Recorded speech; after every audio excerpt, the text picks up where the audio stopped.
നോൺസെൻസിൽ ഇപ്പോൾ Kerala political game news. Political gymnastics വിഭാഗത്തിലെ മലക്കം മറിച്ചിൽ മത്സരത്തിൽ വെള്ളാപ്പള്ളി നടേശൻ സ്വർണ്ണ മെഡൽ നേടിയിരിക്കുന്നു. UDF-ന് 100 സീറ്റ് കിട്ടിക്കഴിഞ്ഞാൽ താൻ SNDP ജനറൽ സെക്രട്ടറി സ്ഥാനം രാജിവെക്കാമെന്ന് പ്രഖ്യാപിച്ചിരുന്നു. ആ പ്രഖ്യാപനത്തിൽ നിന്നും ഒറ്റയടിക്ക് ബാക്ക് ഫ്ലിപ്പ് നടത്തി റെക്കോർഡോടുകൂടിയാണ് അദ്ദേഹം മലക്കം മറിച്ചിൽ സ്വർണം നേടിയിരിക്കുന്നത്.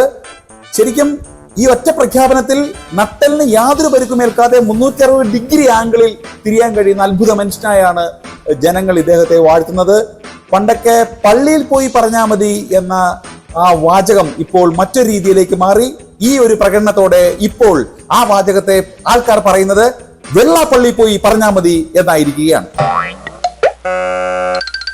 അടുത്ത മത്സരം പൊളിറ്റിക്കൽ ഫ്ലെക്സ് അമ്പെയ്ത്ത്. ഈ പൊളിറ്റിക്കൽ ഫ്ലെക്സ് അമ്പെയ്ത്ത് മത്സരം എതിരാളികൾ ആവശ്യമില്ലാത്ത മത്സരമാണ്. കാരണം സ്വന്തം ടീമംഗങ്ങൾ തന്നെ പരസ്പരം നേതാക്കന്മാർക്ക് നേരെ ഫ്ലെക്സ് അമ്പെയ്ത്ത് നടത്തുകയാണ്. KC ആണോ RC ആണോ VD ആണോ എന്നറിയാനുള്ള ഒരു മത്സരം ഇപ്പോൾ നടന്നുകൊണ്ടിരിക്കുകയാണ്.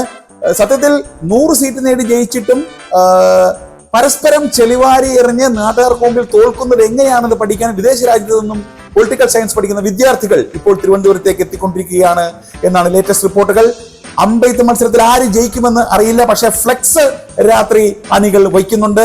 ഒരു ഫ്ലെക്സ് കാരണമാണ് കേരളത്തിൽ ഇവർ ജയിച്ചത് എന്ന് മനസ്സിലാക്കാതെയാണ് ഇപ്പോൾ ഫ്ലെക്സിന്റെ അമ്പെയ്ത്ത് മത്സരം പുരോഗമിക്കുന്നത്.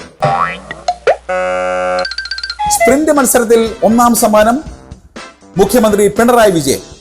മൈക്കുമായി മാധ്യമപ്രവർത്തകർ എത്തുമ്പോൾ സ്പ്രിന്റ് വിജയിയെ പോലെ അദ്ദേഹം കുതിക്കുകയാണ് എന്നാണ് റിപ്പോർട്ടുകൾ കിട്ടുന്നത്. മൈക്കിനോട് പണ്ടേ അലർജിയുള്ള അദ്ദേഹം പിന്നിൽ നിന്നും മുന്നിൽ നിന്നുമൊക്കെ ചോദ്യങ്ങൾ ചോദിക്കുമ്പോൾ ആ ചോദ്യങ്ങളുടെ ശബ്ദത്തെക്കാൾ വേഗത്തിൽ അദ്ദേഹം മൈക്കൾക്ക് മുമ്പിൽ നിന്നും പായുകയാണ്. അങ്ങനെയാണ് അദ്ദേഹത്തിന് സ്വർണം കിട്ടിയത് എന്നാണ് റിപ്പോർട്ടുകൾ.